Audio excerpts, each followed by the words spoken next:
এই ছোট্ট শিশুটিকে আপনি ইতিমধ্যে অনলাইনের কল্যাণে বহুবার দেখেছেন। ভিডিও অথবা ছবি কোনো না কোনোভাবে ঠিকই দেখেছেন। প্রশ্ন জেগেছে, কে এই শিশু? আসুন সেসব নিয়ে আলোচনা করি। এই ছোট্ট শিশুটির নাম আইজ্যাক। আইজ্যাক তার জীবনে দুটি বিষয়কে অনেক বেশি গুরুত্ব দেন। তার মধ্যে একটি হলো লিভারপুলের ফুটবল খেলা দেখা, অপরটি গিটার বাজানো। এই দুটি বিষয় তাকে অনেক বেশি আনন্দ দেয়। অবসর সময় পেলেই গিটার বাজিয়ে লিভারপুলের গান গাইতে থাকেন। অন্যদিকে লিভারপুলের খেলা শুরু হলেই তিনি খেলা দেখতে ছুটে যান। এভাবে করেই আইজ্যাকের সময় কেটে যায়। সোশ্যাল মিডিয়ার বরাতে এই ঘটনা গিয়ে পৌঁছায় লিভারপুল ক্লাব কর্তৃপক্ষের কাছে।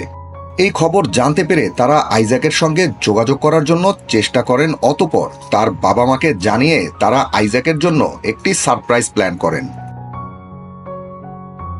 সেখানে দেখা যায় লিভারপুলের খেলোয়াড়রা একে একে আইজ্যাকের সঙ্গে দেখা করতে আসেন। আর তা দেখে রীতিমতো চমকে ওঠেন আইজ্যাক। চমকে উঠবেন নাই বা কেন?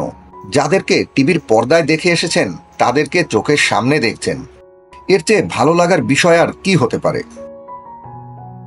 ভিডিওতে দেখা যায় ভার্জিল ভ্যান ডাইক এসে আইজ্যাককে জিজ্ঞাসা করেন, এখানে এমন কোনো স্কুল পড়ুয়া আছেন যিনি লিভারপুলকে অনেক বেশি ভালোবাসেন এবং যিনি গিটারও বাজাতে পারেন?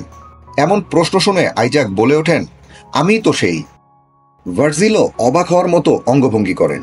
একই সঙ্গে মোহাম্মদ সালাহ সহ একাধিক লিভারপুল প্লেয়াররা এসে আলাপ করেন আইজ্যাকের সঙ্গে। তাদের এই আলাপ করা দেখে যেন অবাক হতেই থাকেন আইজ্যাক। বিরল রোগে আক্রান্ত ছোট্ট ভক্তের আবদার পূরণ করতে পেরে আপ্লুত হয়ে পড়েন খেলোয়াড়রাও।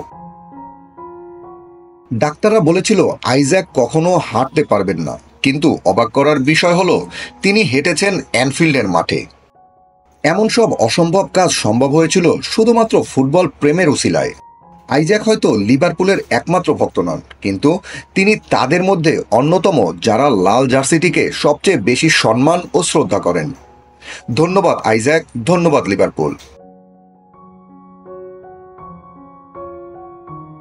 Team sports news desk.